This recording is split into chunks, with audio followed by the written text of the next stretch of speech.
Assets are things that put money into your pocket, while liabilities are the opposite. They drain money from you. The more assets you own that consistently generate income, the wealthier you become. This simple idea is the cornerstone of financial success. With that in mind, let's explore 15 assets that help the wealthy grow even richer. Welcome to the go-to place for future billionaires looking for powerful inspiration and financial insight. Point 1 is cash. Kicking off the list is perhaps the most obvious asset, cash. When stored in a high-interest savings account or a deposit, it can generate returns in the form of interest income. While these days, bank interest might not be inflation, cash still plays a vital role in any financial portfolio. Why do the rich still hold so much cash? Take Apple, for example. They've got over $150 billion sitting in reserves. There are two big reasons. First, having liquidity means they can quickly seize opportunities. If a deal comes along and you don't have the funds to act, it slips away. Second, cash gives them leverage. All cash deals often come with better terms, and many wealthy individuals lend money via peer-to-peer lending platforms, earning much higher interest rates, often between 7% and 20%. Of course, high returns come with higher risks, so keep your wits about you. If it sounds too good to be true, it probably is. Point 2 is real estate. Real estate has long been a favorite asset class of the wealthy. Why? Because it provides two powerful benefits. Regular, predictable rental income. Long-term property appreciation due to growing demand. From residential homes and office buildings to retail spaces and even undeveloped land, each type of property can earn you money, either through tenants or rising values over time. Want even higher returns? Short-term rental platforms like Airbnb allow property owners to charge premium rates. Important note: the home you live in doesn't count as an asset. It's a liability, since it costs you money rather than earning it. Point 3 are bonds. When companies or governments need funding, they issue bonds promising to pay investors a fixed interest over time. These are considered low-risk investments, particularly government bonds, and usually come with modest returns, around 3% per year. The principal is returned at maturity, making bonds an excellent choice for preserving wealth. You can buy them directly from the Treasury or through investment firms. While they won't make you rich quickly, they offer financial security and consistency. Point 4 are stocks. Despite what Hollywood might suggest, investing in stocks isn't just for Wall Street pros. Buying a stock means you're buying a small share of ownership in a publicly traded company. If that company grows, so does your investment. This system has allowed everyday people to own stakes in top-tier businesses like Amazon, Apple, or Google. The barrier to entry is low, and many brokerages allow you to start with just a few dollars. Point 5 are mutual funds and index funds. If hand-picking stocks sounds risky, mutual funds and index funds offer a safer route. These funds bundle together many companies, spreading your risk and providing built-in diversification. One of the best-known examples is the S&P 500 Index Fund, which includes the top 500 companies in the U.S. historically. It's returned about 9.8% annually over the last 90 years. Funds from Vanguard, Fidelity, and Schwab are among the most popular and reliable. If you want a stress-free path to long-term wealth, index funds should be part of your portfolio. Point 6 is equipment. Any item that helps you generate income is considered an asset. A tractor for a farmer, a laptop for a programmer, or a car for a rideshare driver. All are income-producing tools. The catch? If the item isn't directly tied to how you make money, it becomes a liability, not an asset. Don't confuse a luxury purchase for an investment just because it's expensive. Always ask, is this helping me make money? Point 7 are patents.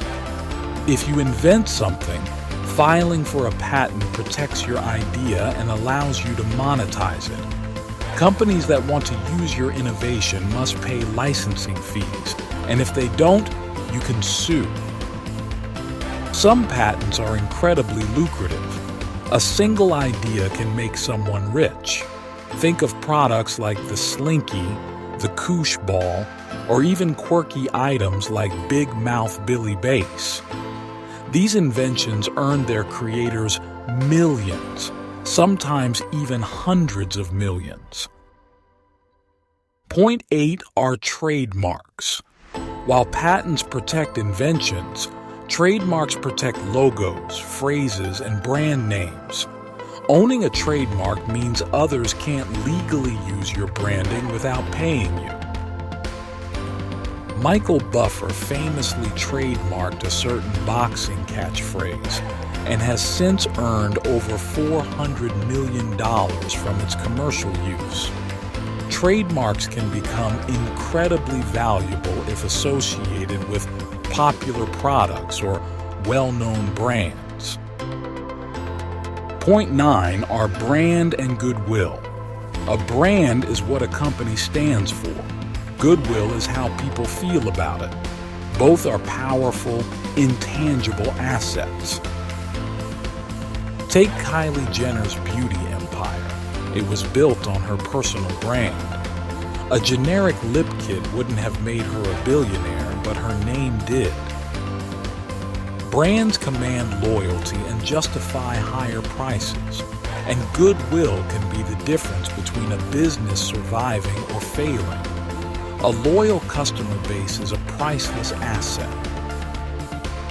Point 10 are people. In business, people are your greatest asset.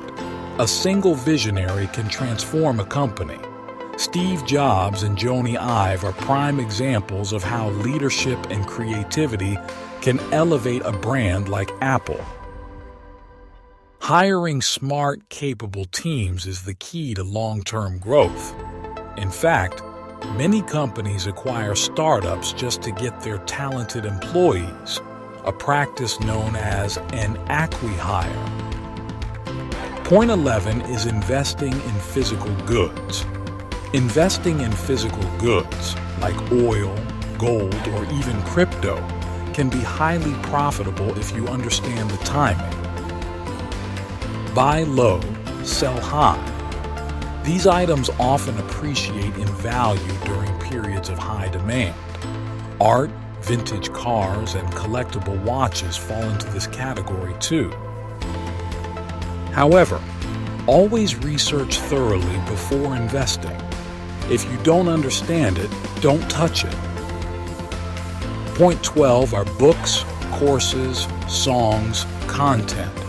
Selling information-based products like ebooks, online courses, or music is highly scalable. You create it once and then you can sell it forever. A viral song like Gangnam Style can earn its creator millions. Mariah Carey makes around $500,000 every year from one Christmas song alone. If you can create something evergreen, it can generate passive income for years to come. Point 13 are royalties. Royalties are payments made when others use your intellectual property. Think books turned into movies or songs used in commercials. The cast of Friends still earns up to $20 million per year, each due to syndication. George Lucas earned billions by retaining Star Wars merchandising rights, later selling it all to Disney for $4 billion. Royalties are one of the best ways to turn creativity into wealth. Point 14 are unique rights.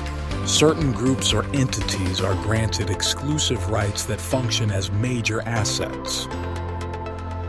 For example, Native American tribes in the U.S. have special licenses to run casinos due to federal laws. Similarly, churches and museums often enjoy tax exemptions, giving them a financial edge. Having exclusive legal or geographical rights provides a powerful competitive advantage. Point 15 are first mover advantage and proprietary models. Being the first to innovate in a space can be hugely profitable. Think Netflix, which pivoted from DVDs to streaming and captured massive market share, or Apple's App Store, which changed how we use software forever. These proprietary models, whether microtransactions in games or Airbnb's home-sharing platform, offer unmatched opportunities before competitors catch on. Bonus: the time-money-time arbitrage. Here's something not taught in school but incredibly valuable: the time-money-time arbitrage. When you're starting out, your biggest asset is your time. Trade that time for money. Once you earn enough, you can then use that money to buy other people's time, effectively multiplying your output. This is the core of scaling a business. Every company runs on this principle. Employees produce more value than they're paid, and the owner keeps the difference. That's profit. Master this, and you've cracked the code of business. If you made it this far, we want to know, which of these assets do you plan to focus on? Leave a comment. We'd love to hear from you.